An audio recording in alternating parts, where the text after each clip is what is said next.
Look out, everybody! Jay Hunto's Garage is back, and I'm restoring the front suspension on Project Oddball.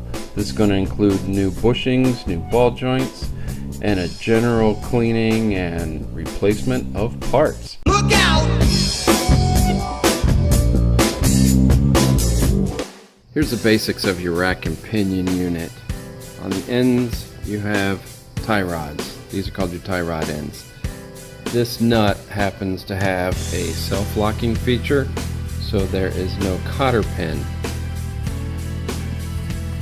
This is a castellated nut with a cotter pin. Either one will do fine,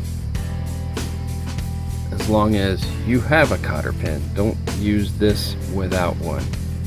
So the only mounting points that this has is this bolt here and this bolt here, which could be quite challenging to get out with the engine sitting here in the car, if possible, because there's a nut on the bottom of these. It would be ideal to have the nut up here.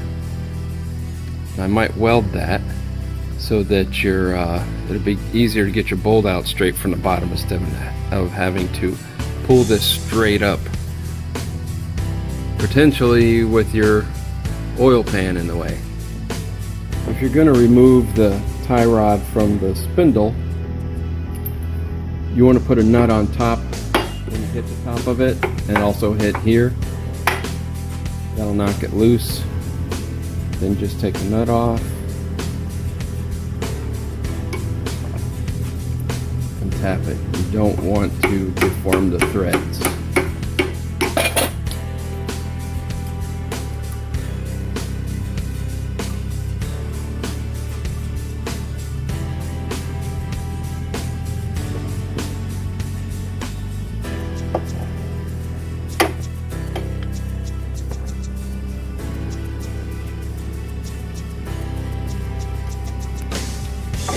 FYI, that rarely happens.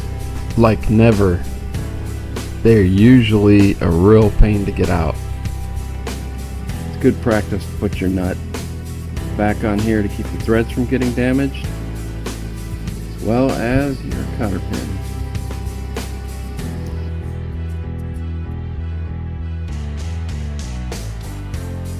The bolt on the top is a 15, the nut on the bottom is a 19.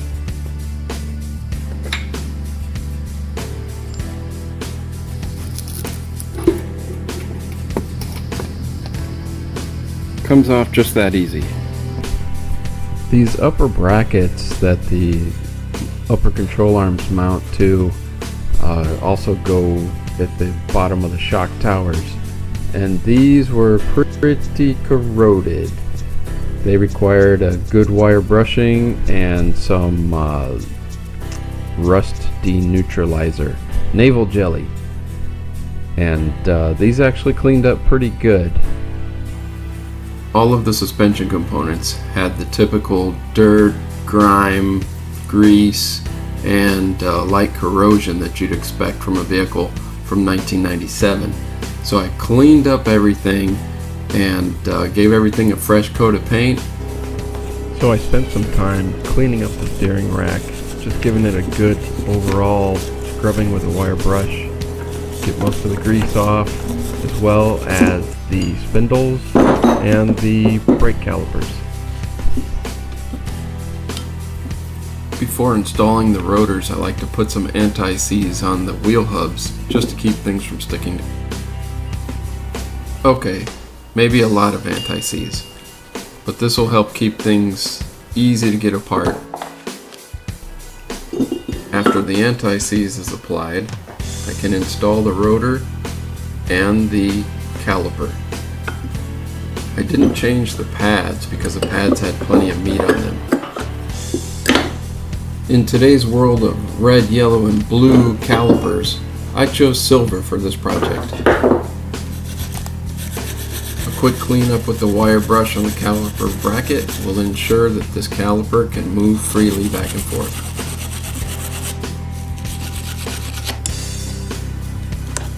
These calipers are secured with 2 Allen head screws.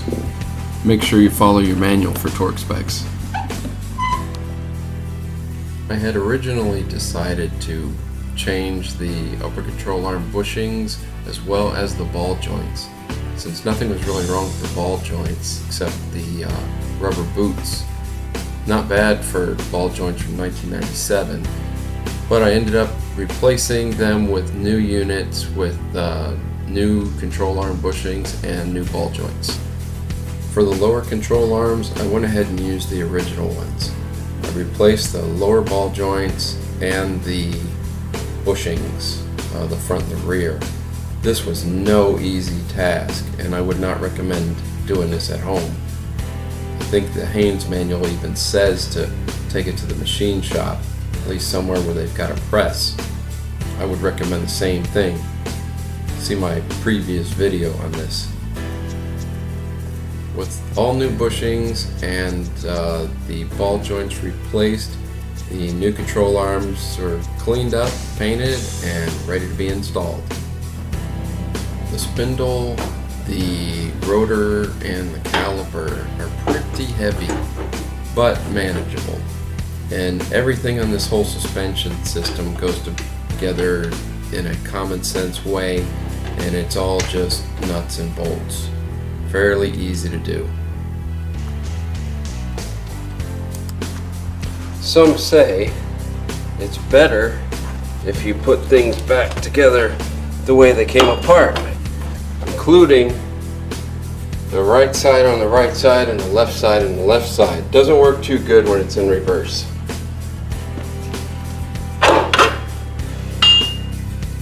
I replaced just about everything on this suspension system, including the motor mounts.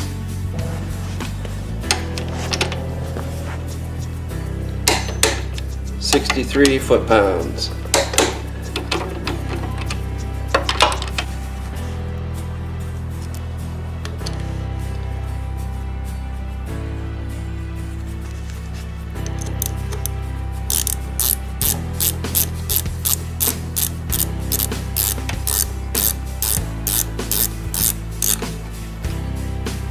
$7/16.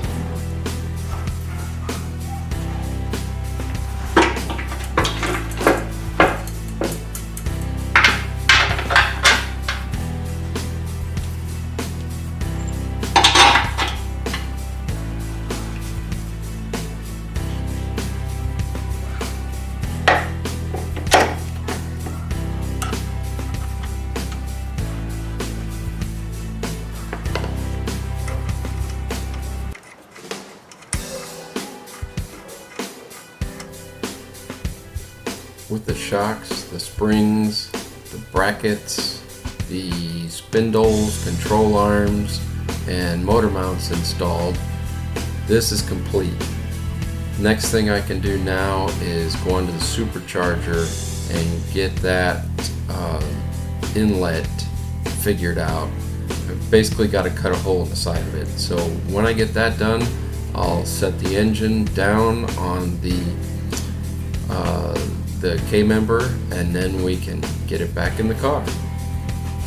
I'll be showing all of that, so make sure you hit the subscribe button so you don't miss it.